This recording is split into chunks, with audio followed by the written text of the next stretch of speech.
Hello guys, today I'm going to show you how to fix this product activation field on Microsoft Office. What you first have to do is check your internet connection, of course, if it worked all out, and check your product key if it aligns with what you have filled into the product key. If that isn't, you can re-enter the product key and you can sign into your Microsoft account. Open the Office app, go to File menu and select Account, ensure you're signed in. Then you can actually run the Office Activation Troubleshooter. If that doesn't work, then you have to open the settings and go to Update and Security.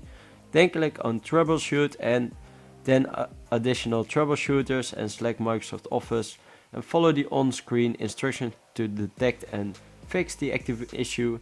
Then repair Office. If the activation still fails, try repairing your Office installation, and that's with the open your control panel of your computer, then go to Programs and Features, find Microsoft Office 2020 in the list and change. You can do this also with later Microsoft Office if you're using 2023 or 2024, or when 2025 is there, I think it wouldn't change anyways. Choose quick repair. Or online repair is more true, but requires an internet connection. Check for updates. You can do that as well in the Office app and go to File Account, and under Product Information click on Update Options, Update Now. There's another thing you can do to fix this screen, is to just uninstall and reinstall Office and try if that helps. That could help in some cases. Then you go to Control Panel, Programs and Features, and then select the Microsoft Office 2022 and